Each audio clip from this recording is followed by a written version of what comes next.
ನೀನು ಸೇವಿಸುವ ಕೆಟ್ಟ ರಾಸಾಯನಿಕ ಆಹಾರಗಳು ದೇಹದಿಂದ ಹೊರಗೆ ಹೋಗಲು ಒಂದೇ ಒಂದು ಮಾರ್ಗ ಇರುತ್ತದೆ. ಅದು ಶುಕ್ರ ನಾಶವಾಗುವ ಮಾರ್ಗ. ಈ ಶುಕ್ರವು ನಾಶವಾಗುವ ಮಾರ್ಗದಲ್ಲಿ ನಮ್ಮ ದೇಹಕ್ಕೆ ಬೇಡವಾದ ರಾಸಾಯನಿಕ ವಸ್ತುಗಳು ಹೊರಗೆ ಹೋಗುತ್ತವೆ. ಈಗ ನೀನು ಕೆಟ್ಟ ಆಹಾರಗಳನ್ನು ಸೇವನೆ ಮಾಡ್ತೀಯ. ಆ ಕೆಟ್ಟ ಆಹಾರಗಳನ್ನು ದೇಹದಿಂದ ಹೊರಗಡೆ ಹಾಕೋದಕ್ಕೆ ಮೆದುಳು ಪ್ರಯತ್ನ ಮಾಡುತ್ತೆ.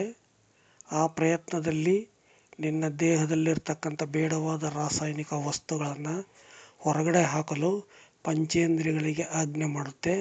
ಪಂಚೇಂದ್ರಿಯಗಳು ಕಾಮುಕ ಭಾವನೆ ಮತ್ತು ಕಾಮುಕ ಕಲ್ಪನೆ ಮತ್ತು ಕಾಮುಕ ಆಲೋಚನೆಗಳನ್ನು ಸೃಷ್ಟಿ ಮಾಡ್ತವೆ. ಆ ಸೃಷ್ಟಿ ಮಾಡೋದ್ರಿಂದ ನಿನ್ನಲ್ಲಿ ವೀರ್ಯ ನಾಶ ಆಗುತ್ತೆ. ವೀರ್ಯ ಅಂದರೆ ಕೆಮಿಕಲ್ಸ್. ವೀರ್ಯದ ಜೊತೆಗೆ ಆ ಕೆಮಿಕಲ್ಸ್ ಬೇಡವಾದ ವಸ್ತುಗಳು ಹೊರಗಡೆ ಹೋಗುತ್ತೆ. ನೀವು ಒಂದು ಅರ್ಥ ಮಾಡ್ಕೋಬೇಕು, ನಾವೇನು ಶುಕ್ರ ಅಥವಾ ವೀರ್ಯ ಅಂತ ಕರಿತೀವಿ, ಅದು ರಾಸಾಯನಿಕ ವಸ್ತುಗಳು. ನಮ್ಮ ದೇಹದಲ್ಲಿರುವ ರಾಸಾಯನಿಕ ವಸ್ತುಗಳು. ಅದು ಯಾವುದೇ ಜೀವಕೋಶಗಳಲ್ಲ. ಅದು ಆಹಾರದಲ್ಲಿರುವ ರಾಸಾಯನಿಕ ವಸ್ತುಗಳು. ನಮ್ಮ ದೇಹದಲ್ಲಿ ಶಕ್ತಿ ಉತ್ಪಾದನೆ ಮಾಡುವಂತಹ ರಾಸಾಯನಿಕ ವಸ್ತುಗಳ ಮಿಶ್ರಣವೇ ವೀರ್ಯ. ಗಂಡು ಮಕ್ಕಳಲ್ಲಿ ಗಂಡು ವೀರ್ಯ, ಹೆಣ್ಣು ಮಕ್ಕಳಲ್ಲಿ ಹೆಣ್ಣು ವೀರ್ಯ ನಮ್ಮ ದೇಹ ಶಕ್ತಿಯಾಗಿ ಕೆಲಸ ಮಾಡ್ತಾ ಇರ್ತದೆ. ಈ ಬೇಡವಾದ ರಾಸಾಯನಿಕ ವಸ್ತುಗಳನ್ನು ಹೊರಗೆ ಹಾಕೋದಿಕ್ಕೆ ಮೆದುಳು ಪಂಚೇಂದ್ರಿಯಗಳಿಗೆ ಸೂಚನೆ ಕೊಡುತ್ತೆ. ಪಂಚೇಂದ್ರಿಯಗಳು ಕಾಮುಕ ಭಾವನೆ, ಕಲ್ಪನೆ, ಆಲೋಚನೆ ಮುಖಾಂತರ ಹೊರಗಡೆ ಹಾಕುತ್ತೆ. ನೀನು ಬೇಡವಾದ ವಸ್ತುಗಳನ್ನು ತಿಂದರೆ ವಿಪರೀತವಾದ ಕಾಮುಕ ಆಲೋಚನೆಗಳು ಬರ್ತವೆ. ನೀನು ಬೇಡವಾದ ವಸ್ತುಗಳನ್ನು ನಿನ್ನ ದೇಹದೊಳಗೆ ಹಾಕಿದರೆ ನಿನಗೆ ವಿಪರೀತವಾದ ಕಾಮುಕ ಭಾವನೆಗಳು, ಕಾಮುಕ ಕಲ್ಪನೆಗಳು ಬರ್ತವೆ. ಈ ಸೆಕ್ಸ್ ಥಿಂಕಿಂಗ್ ಬರೋದೇ ನೀನು ಕೆಟ್ಟ ಆಹಾರ ಸೇವನೆ ಮಾಡೋದರಿಂದ. ನೀನು ಒಳ್ಳೆಯ ಆಹಾರ ಸೇವನೆ ಮಾಡಿದರೆ ನಿನಗೆ ಸೆಕ್ಸ್ ಥಿಂಕಿಂಗ್ ಬರೋಲ್ಲ. ಬೇಡವಾದ ಆಹಾರ ಪದಾರ್ಥಗಳು ಕಾಮುಕ ಭಾವನೆಗಳು ಬರುವಂತೆ ಮಾಡುತ್ತದೆ. ಬೇಕಾದ ಸಪೋಸ್ ನಮ್ಮ ದೇಹಕ್ಕೆ ಬೇಕಾಗಿರುವ ವಸ್ತುಗಳನ್ನೇ ನಾವು ತಿಂದರೆ ಅದು ಯಾವುದೇ ಕಾರಣಕ್ಕೂ ಕಾಮುಕ ಭಾವನೆ, ಕಾಮುಕ ಕಲ್ಪನೆ, ಆಲೋಚನೆಗಳು ಬರುವುದಿಲ್ಲ. ನೀನು ಕೆಟ್ಟ ಪದಾರ್ಥಗಳನ್ನು ತಿಂದು ಕಾಮುಕ ಭಾವನೆಗಳನ್ನು, ಕಾಮುಕ ಕಲ್ಪನೆಗಳನ್ನು, ಕಾಮುಕ ಆಲೋಚನೆಗಳನ್ನು ಮಾಡ್ತಾ ಇರಬೇಕಾದ್ರೆ ನಾನು ನಿನಗೆ ಬಂದುಬಿಟ್ಟು ನೀನು ಕಾಮುಕ ಆಲೋಚನೆ ಮಾಡಬೇಡ, ಕಾಮುಕ ಕಲ್ಪನೆ ಮಾಡಬೇಡ, ಇದರಿಂದ ನಿನ್ನ ಶಕ್ತಿ ನಾಶ ಆಗುತ್ತೆ ಅಂದರೆ ನಿನಗೆ ತುಂಬ ಕೋಪ ಬರುತ್ತೆ. ಯಾಕಂದರೆ ನಿನ್ನ ಮೆದುಳು ಸಿಗ್ನಲ್ ಕೊಟ್ಬಿಟ್ಟಿರುತ್ತೆ ದೇಹದಿಂದ ವೀರ್ಯವನ್ನು ಹೊರಗಡೆ ಹಾಕುವಂಥ. ನಿನ್ನ ಪಂಚೇಂದ್ರಿಯಗಳು ಆ ಕೆಲಸ ಮಾಡ್ತಾ ಇರ್ತವೆ. ನಾನು ಬಂದುಬಿಟ್ಟು ನೀನು ಇದನ್ನು ಹೊರಗೆ ಹಾಕಬೇಡ ಅಂತಂದರೆ ನಿನಗೆ ಸಿಟ್ಟು ಬರುತ್ತೆ, ಕೋಪ ಬರುತ್ತೆ, ನನ್ನ ದ್ವೇಷ ಮಾಡ್ತೀಯ. ಆದ್ದರಿಂದ ನೀನೇ ಅರ್ಥ ಮಾಡ್ಕೋಬೇಕು. ನೀನು ಕೆಟ್ಟ ಪದಾರ್ಥಗಳನ್ನು ತಿಂದು ಕೆಟ್ಟ ಆಲೋಚನೆಗಳಿಗೆ ಮಾಡಬೇಡ. ನೀನು ಕೆಟ್ಟ ಆಲೋಚನೆಗಳು ಮಾಡ್ತಾ ಇರೋಂಥ ಸಮಯದಲ್ಲಿ ನಾನು ಬಂದು ನಿನಗೆ ಒಳ್ಳೆಯ ಆಲೋಚನೆ ಮಾಡುವಂತ ಹೇಳಿದರೆ ಅದು ನಿನಗೆ ಇಷ್ಟ ಆಗಲ್ಲ. ಅರ್ಥ ಆಯ್ತಾ? ಕೆಟ್ಟ ಪದಾರ್ಥಗಳು, ಕೆಟ್ಟ ಆಲೋಚನೆ, ಕೆಟ್ಟ ಗುಣಗಳು, ರಾಕ್ಷಸತ್ವ ಇವೆಲ್ಲ ಬರುವಂಗೆ ಮಾಡ್ತದೆ. ದೇವತೆಗಳು ಅಮೃತವನ್ನು ಸೇವಿಸುತ್ತಾರೆ, ರಾಕ್ಷಸರು ವಿಷವನ್ನು ಸೇವಿಸುತ್ತಾರೆ. ಹಿಂಗಂದರೆ ಏನಪ್ಪ ಅಂತಂದರೆ ದೇವತೆಗಳು ರುಚಿ ಇಲ್ಲದೇ ಇರತಕ್ಕಂಥ ಆಹಾರವನ್ನು ಸೇವನೆ ಮಾಡ್ತಾರೆ. ರಾಕ್ಷಸರು ರುಚಿಯಾದ ಆಹಾರವನ್ನು ಸೇವನೆ ಮಾಡ್ತಾರೆ. ನಾವು ದೇವತೆಗಳು ಅಮೃತ ಅಂತೀವಿ, ಅಮೃತ ಸೇವಿಸ್ತಾರೆ ಅಂತೀವಿ. ರುಚಿ ಇಲ್ಲದ ಆಹಾರ, ಅರ್ಥ ಆಯ್ತಾ? ಅದೇ ಅಮೃತ. ರುಚಿ ಇರುವ ಆಹಾರ ಅದೇ ವಿಷ. ಸೊ ರಾಕ್ಷಸರು ವಿಷವನ್ನು ಸೇವಿಸುತ್ತಾರೆ. ಈಗ ನಮ್ಮ ಶಕ್ತಿ ಸೂತ್ರದಲ್ಲಿ ಏನು ಈ ನಿಯಮಗಳನ್ನು ಹೇಳಿದ್ದೀವಿ ಅದನ್ನು ಪಾಲನೆ ಮಾಡಿರಿ. ಅದರಿಂದ ನಿಮಗೆ ಶಕ್ತಿ ಉತ್ಪತ್ತಿ ಆಗುತ್ತೆ, ಶಕ್ತಿ ಸಂಗ್ರಹಣೆ ಆಗುತ್ತೆ, ಶಕ್ತಿ ಸಂರಕ್ಷಣೆ ಆಗುತ್ತೆ, ಶಕ್ತಿ ಸದುಪಯೋಗ ಆಗುತ್ತೆ. ಶಕ್ತಿ ಸೂತ್ರದಲ್ಲಿ ಹೇಳಿರುವ ನಿಯಮಗಳನ್ನು ಕಲೀರಿ, ಪಾಲನೆ ಮಾಡಿ, ಜೀವನದಲ್ಲಿ ಅಳವಡಿಸ್ಕೊಂಡು ಶಕ್ತಿಶಾಲಿಯಾಗಿರಿ. ಶಕ್ತಿಗೆ ಇರುವ ಇನ್ನೊಂದು ಹೆಸರೇ ಆರೋಗ್ಯ. ಶಕ್ತಿಯೇ ಆರೋಗ್ಯ, ಆರೋಗ್ಯವೇ ಶಕ್ತಿ.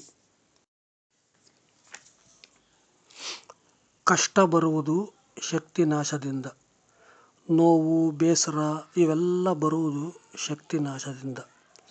ಶಕ್ತಿ ನಾಶದಿಂದ ಅಂಗಾಂಗಗಳೆಲ್ಲ ದುರ್ಬಲ ಆಗ್ತವೆ, ವೀಕ್ ಆಗ್ತವೆ.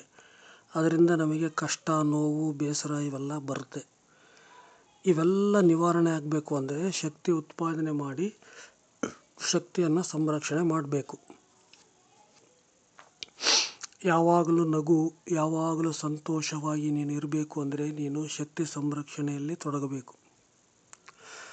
ಅದು ಶಕ್ತಿ ಸಂರಕ್ಷಣೆಯಿಂದ ಮಾತ್ರ ಸಾಧ್ಯ. ನಿನ್ನ ಎಲ್ಲ ಕಷ್ಟಗಳು ತೊಲಗಿ ನಿನಗೆ ಸುಖ ಬರಬೇಕು ಅಂದರೆ ನೀನು ಶಕ್ತಿ ಸಂರಕ್ಷಣೆ ಮಾಡಬೇಕು, ಶಕ್ತಿ ಉತ್ಪಾದನೆ ಮಾಡಬೇಕು. ಇದು ಶಕ್ತಿ ಉತ್ಪಾದನೆ ಮತ್ತು ಸಂರಕ್ಷಣೆಯಿಂದ ಮಾತ್ರ ಸಾಧ್ಯ. ನೀನು ಶಕ್ತಿ ನಾಶ ಮಾಡಿಕೊಂಡ್ರೆ ನೀನು ಏನು ಅನ್ಕೊಂತೀಯೋ ಅದು ಕೆಲಸ ಆಗೋದಿಲ್ಲ. ನೀನು ಇಚ್ಛಿಸಿದ್ದು ನಿನಗೆ ಸಿಗುವುದಿಲ್ಲ. ಆದರೆ ನೀನು ಶಕ್ತಿ ಉತ್ಪಾದನೆ ಮಾಡ್ತಾ, ಶಕ್ತಿ ಸಂಗ್ರಹಣೆ ಮಾಡ್ತಾ, ಶಕ್ತಿ ಸಂರಕ್ಷಣೆ ಮಾಡ್ತಾ ಇದ್ದರೆ ನೀನು ಅಂದ್ಕೊಂಡಿದ್ದೆಲ್ಲ ಆಗುತ್ತೆ. ನೀನು ಏನು ಇಚ್ಛಿಸ್ತೀಯೋ ಅದು ನಿನಗೆ ಸಿಗುತ್ತೆ. ಶಕ್ತಿ ಉತ್ಪಾದನೆ ಮಾಡಿ ಶಕ್ತಿ ಸಂರಕ್ಷಣೆ ಮಾಡೋದರಿಂದ ಹಣ ಸಂಪಾದನೆ ಮಾಡೋದಕ್ಕೆ ಸಾಧ್ಯವಾಗುತ್ತೆ. ಶಕ್ತಿವಂತರೇ ಹಣ ಸಂಪಾದನೆ ಮಾಡೋದಕ್ಕೆ ಯೋಗ್ಯರಾಗಿರ್ತಾರೆ.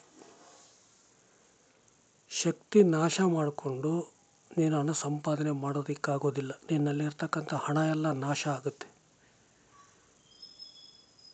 ನೀನೆಲ್ಲ ಗಳಿಸಿದ್ದೆಲ್ಲ ನಾಶ ಆಗುತ್ತೆ. ಈ ಹಣ ಗಳಿಸಿದ್ದು ಸ್ಥಿರವಲ್ಲ ಅಂತ ಯಾಕಂತಾರೆ ಅಂದರೆ, ನೀನು ಶಕ್ತಿ ಉತ್ಪಾದನೆ ಮಾಡಬೇಕಾದ್ರೆ ಹಣ ಬರುತ್ತೆ, ನೀನು ಶಕ್ತಿ ನಾಶ ಮಾಡಬೇಕಾದ್ರೆ ಹಣ ಹೋಗುತ್ತೆ. ಮತ್ತು ಶಕ್ತಿ ಉತ್ಪಾದನೆ ಮಾಡಬೇಕಾದ್ರೆ ಹಣ ಬರುತ್ತೆ, ಶಕ್ತಿ ನಾಶ ಆಗಬೇಕಾದ್ರೆ ಹಣ ಹೋಗುತ್ತೆ. ಶಕ್ತಿ ಬರೋದು, ಶಕ್ತಿ ನಾಶ ಆಗೋದು ನಿನಗೆ ಗೊತ್ತಾಗಲ್ಲ. ಈ ಸಮಯ ಬರೋದು, ಸಮಯ ಹೋಗೋದು, ವಯಸ್ಸಾಗೋದು ಇವೆಲ್ಲ ನಮಗೆ ಗೊತ್ತಾಗಲ್ಲ. ಅದೇ ರೀತಿ ಶಕ್ತಿ ಬರ್ತಾ ಇದೆಯೋ ಏನು ಶಕ್ತಿ ಹೋಗ್ತಾ ಇದೆಯೋ ಅದು ನಿನಗೆ ಗೊತ್ತಾಗಲ್ಲ. ನಿನಗೆ ಶಕ್ತಿ ಬರ್ತಾ ಇರಬೇಕಾದ್ರೆ ನಿನಗೆ ಹಣ ಬರುತ್ತೆ. ನಿನ್ನಲ್ಲಿ ಶಕ್ತಿ ಹೋಗ್ತಾ ಇರಬೇಕಾದ್ರೆ ನಿನ್ನಲ್ಲಿ ಇರ್ತಕ್ಕಂಥ ಹಣ ಎಲ್ಲ ಹೋಗುತ್ತೆ. ಹಣ ಸ್ಥಿರವಲ್ಲ ಅಂತ ಯಾಕೆ ಹೇಳಿದ್ದಾರೆ ಅಂದರೆ ಅವರಿಗೆ ಗೊತ್ತಿಲ್ಲ ಶಕ್ತಿ ಸ್ಥಿರವಲ್ಲ ಅಂತ. ನೀನು ಶಕ್ತಿಯನ್ನು ತಿಳ್ಕೋಬೇಕು, ಶಕ್ತಿ ಮಹತ್ವವನ್ನು ತಿಳ್ಕೋಬೇಕು, ಶಕ್ತಿಯನ್ನು ಅದರ ಬೆಲೆಯನ್ನು ತಿಳ್ಕೋಬೇಕು, ಶಕ್ತಿಯ ಒಂದು ಪ್ರಭಾವವನ್ನು ನೀನು ತಿಳ್ಕೋಬೇಕು. ಆಗ ನೀನು ಶಕ್ತಿಯಿಂದ ಎಲ್ಲ ಸಾಧ್ಯ ಅನ್ನೋದು ಮನವರಿಕೆ ಆಗುತ್ತೆ. ಹಣ ಬರೋದು, ಹಣ ಹೋಗೋದು ಅದು ನಿನ್ನ ಶಕ್ತಿಯ ಮೇಲೆ ಡಿಪೆಂಡು. ಅರ್ಥ ಆಯ್ತಾ? ಶಕ್ತಿ ಬರೋದು, ಶಕ್ತಿ ಹೋಗೋದು ಅದು ನಿನ್ನ ಬುದ್ಧಿಜ್ಞಾನದ ಮೇಲೆ ಡಿಪೆಂಡು. ಶಕ್ತಿ ಬರೋದು, ಶಕ್ತಿ ಹೋಗೋದಕ್ಕೆ ನಿನಗೆ ಗುರು ಬೇಕು. ನಿನಗೆ ಗೊತ್ತಾಗಲ್ಲ, ನಿನ್ನಷ್ಟಕ್ಕೆ ನಿನಗೆ ಗೊತ್ತಾಗಲ್ಲ. ಅದಕ್ಕೆ ಗುರುವನ್ನು ಆಶ್ರಯಿಸು. ಮತ್ತು ಸೌಂದರ್ಯ ಪಡೆಯಲು ಶಕ್ತಿ ಬೇಕು. ಸೌಂದರ್ಯ ಬೇಕು ಅಂತ ಯಾರು ಇಚ್ಛಿಸ್ತೀರೋ ಅವರು ಶಕ್ತಿ ಸಂಗ್ರಹಣೆ ಮಾಡಬೇಕು, ಶಕ್ತಿ ಉತ್ಪಾದನೆ ಮಾಡಬೇಕು. ಇಲ್ಲಾಂದರೆ ಸೌಂದರ್ಯ ಬರೋದಿಲ್ಲ. ಅತಿಯಾಗಿ ನೋವು, ಅತಿಯಾಗಿ ಕಷ್ಟ, ದುಃಖ ಇವೆಲ್ಲ ಅನುಭವಗಳಾಗುವುದು ಶಕ್ತಿ ನಾಶದಿಂದ. ಯಾವಾಗಲೂ ನೋವು, ಯಾವಾಗಲೂ ನಗು, ಸಂತೋಷ ಇಂಥವೆಲ್ಲ ನೀವು ಅನುಭವ ಆಗೋದು ಶಕ್ತಿ ಉತ್ಪಾದನೆಯಿಂದ. ಶಕ್ತಿ ನಾಶದಿಂದ ಚಿಂತೆ ಬರುತ್ತದೆ. ಚಿಂತೆ ಮಾಡಿದರೆ ಶಕ್ತಿ ನಾಶ ಆಗುತ್ತೆ, ಶಕ್ತಿ ನಾಶ ಆದರೆ ಚಿಂತೆ ಬರುತ್ತೆ. ನೀನು ನಂಬಿಕೆ ಸಂಪಾದನೆ ಮಾಡಬೇಕು ಅಂತಂದರೆ ನೀನು ಶಕ್ತಿ ಸಂರಕ್ಷಣೆಯಲ್ಲಿ ತೊಡಗಬೇಕು. ನೀನು ನಂಬಿಕೆ ಕಳ್ಕೋಬೇಕು ಅಂತ ಅಂದರೆ ಶಕ್ತಿ ನಾಶದಲ್ಲಿ ತೊಡಗಬೇಕು. ಶಕ್ತಿ ಸಂಪಾದನೆ, ಶಕ್ತಿ ಉತ್ಪಾದನೆ, ಶಕ್ತಿ ಸಂರಕ್ಷಣೆ ಇದು ಮನುಷ್ಯನ ನಿಜವಾದ ಸಾಧನೆ. ಸತ್ಯದ ಹಾದಿಯಲ್ಲಿ ನಡೆಯಬೇಕು. ಆಗ ಜನಗಳ ಆಶೀರ್ವಾದ ಸಿಗುತ್ತದೆ. ಜನಗಳ ಆಶೀರ್ವಾದವೇ ದೇವರ ಆಶೀರ್ವಾದ. ಯಾವಾಗಲೂ ನಿನಗೆ ಒಳ್ಳೆಯದು ಆಗಬೇಕೆಂದರೆ ಶಕ್ತಿ ರಕ್ಷಣೆಯಲ್ಲಿ ತೊಡಗು. ಶಕ್ತಿ ಉತ್ಪತ್ತಿ ಮಾಡು, ಶಕ್ತಿ ಸಂರಕ್ಷಣೆ ಮಾಡು. ಒಳ್ಳೆ ಮನುಷ್ಯರು ಎಂದರೆ ಶಕ್ತಿ ರಕ್ಷಣೆ ಮಾಡುವವರು ಅಂತ ಅರ್ಥ. ಅವರೂ ಶಕ್ತಿ ರಕ್ಷಣೆ ಮಾಡ್ತಾರೆ, ಬೇರೆಯವರು ಶಕ್ತಿ ರಕ್ಷಣೆ ಮಾಡುವಂತೆ ಸಹಾಯ ಮಾಡ್ತಾರೆ. ಸಾಮಾನ್ಯ ಜನರನ್ನು ಅಸಾಧಾರಣ ಜನರನ್ನಾಗಿ ರೂಪಾಂತರಿಸಲು ಶಕ್ತಿ ಸಂರಕ್ಷಣೆಯಲ್ಲಿ ತೊಡಗುವಂತೆ ಮಾಡಬೇಕು. ಇದು ಶಕ್ತಿ ಸಂರಕ್ಷಣೆಯಿಂದ ಮಾತ್ರ ಸಾಧ್ಯ. ನೀನು ಯಾವುದೇ ದುರಭ್ಯಾಸವಿರಲಿ, ಯಾವುದೇ ದುರ್ಚಟ ಇರಲಿ, ಅದರಿಂದ ನೀನು ಹೊರಗಡೆ ಬರಬೇಕು ಅಂದರೆ ನೀನು ಶಕ್ತಿ ಸಂರಕ್ಷಣೆಯಲ್ಲಿ ತೊಡಗಬೇಕು. ಅದು ಶಕ್ತಿ ಸಂರಕ್ಷಣೆಯಿಂದ ಮಾತ್ರ ಸಾಧ್ಯ. ಒಬ್ಬ ವ್ಯಕ್ತಿ ಎಲ್ಲರ ಹತ್ರ ಒಳ್ಳೆಯವನಾಗಿರಬೇಕು ನಾನು ಅಂತ ಆಸೆ ಪಟ್ಟರೆ ಅವನು ಶಕ್ತಿ ಸಂರಕ್ಷಣೆಯಲ್ಲಿ ತೊಡಗಬೇಕು. ಒಂದೊಂದು ಸತಿ ಕೆಲವೊಮ್ಮೆ ರಾತ್ರಿ ಕಳೆದು ಬೆಳಗಾಗುವುದರೊಳಗಾಗಿ ಬದುಕೇ ಬದಲಾಗಿ ಬಿಟ್ಟಿರ್ತದೆ. ಆದರೆ ಅದರ ಹಿಂದೆ ಒಂದು ದೊಡ್ಡ ತಪಸ್ಸು ಇದೆ ಅನ್ನೋದನ್ನು ಮರಿಬೇಡಿ.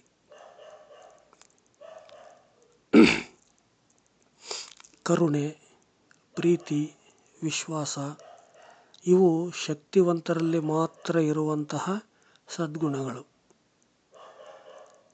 ಶಕ್ತಿ ನಾಶದಿಂದ ಮನುಷ್ಯರು ದುಃಖವನ್ನು ಅನುಭವಿಸ್ತಾರೆ. ಶಕ್ತಿ ಉತ್ಪಾದನೆ ಮಾಡೋದರಿಂದ ಸುಖವನ್ನು ಅನುಭವಿಸ್ತಾರೆ. ಯಾವಾಗಲೂ ಸಂತೋಷದಿಂದ ಇರಬೇಕಾದರೆ ಶಕ್ತಿಯನ್ನು ಉತ್ಪತ್ತಿ ಮಾಡಿ ಸಂರಕ್ಷಣೆ ಮಾಡಬೇಕು. ಆ ಕೆಲಸದಲ್ಲಿ ತೊಡಗಬೇಕು. ಬುದ್ಧಿವಂತರು ಶಕ್ತಿ ಉತ್ಪಾದನೆ, ಶಕ್ತಿ ಸಂಪಾದನೆ ಮತ್ತು ಶಕ್ತಿ ಸಂಗ್ರಹಣೆ ಮತ್ತು ಶಕ್ತಿ ಸಂರಕ್ಷಣೆಯಲ್ಲಿ ತೊಡಗಿರ್ತಾರೆ. ದಡ್ಡರು ಶಕ್ತಿ ನಾಶದಲ್ಲಿ ತೊಡಗುತ್ತಾರೆ. ಕಾರಣವಿಲ್ಲದೆ ಯಾವ ಕಾರ್ಯವೂ ನಡೆಯದು, ಯಾವ ಕಾರ್ಯವೂ ಸಾಗದು. ಶಕ್ತಿ ಸಂಪಾದನೆ, ಉತ್ಪಾದನೆ, ಸಂಗ್ರಹಣೆ, ಸಂರಕ್ಷಣೆಯಲ್ಲಿ ತೊಡಗಿದವರಿಗೆ ಅನೇಕ ಜನರು ಅವರ ಜೊತೆಗಿರುತ್ತಾರೆ. ಅನೇಕ ಜನರು ಪ್ರೀತಿಸುತ್ತಾರೆ, ಅನೇಕ ಜನರು ಪರೀಕ್ಷಿಸುತ್ತಾರೆ, ಅನೇಕ ಜನರು ಆಶೀರ್ವದಿಸುತ್ತಾರೆ, ಜನರು ಬೆಂಬಲವಾಗಿ ನಿಲ್ಲುತ್ತಾರೆ. ಆದ್ದರಿಂದ ಯಾವಾಗಲೂ ಶಕ್ತಿ ಸಂಪಾದನೆ, ಶಕ್ತಿ ಉತ್ಪಾದನೆ, ಶಕ್ತಿ ಸಂಗ್ರಹಣೆ, ಶಕ್ತಿ ಸಂರಕ್ಷಣೆಯಲ್ಲೇ ತೊಡಗಬೇಕು. ನಮಗೆ ಯಾವಾಗಲೂ ಒಳ್ಳೆಯದೇ ಆಗಬೇಕಾದರೆ ಶಕ್ತಿ ಸಂಪಾದನೆ, ಶಕ್ತಿ ಉತ್ಪಾದನೆಯಲ್ಲಿ ತೊಡಗಬೇಕು. ನಮಗೆ ಯಾವಾಗಲೂ ಕೆಟ್ಟದ್ದೇ ಆಗಬೇಕಾದರೆ ಶಕ್ತಿ ನಾಶದಲ್ಲಿ ತೊಡಗಬೇಕು. ಶಾಂತ ಚಿತ್ತತೆಯನ್ನು ಪಡೆಯಲು ಶಕ್ತಿ ಸಂಪಾದನೆಯಲ್ಲಿ ತೊಡಗಬೇಕು.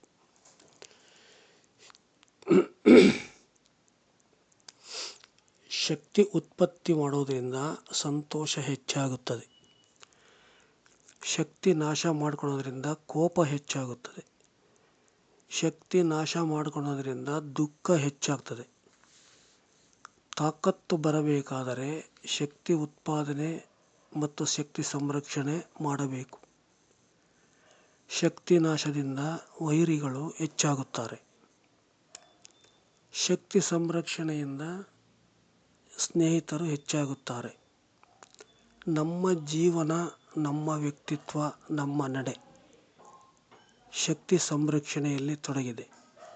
ಇವು ಶಕ್ತಿ ಸಂರಕ್ಷಣೆ ಮಾಡುವುದರಿಂದ ಉತ್ತಮವಾಗುತ್ತವೆ.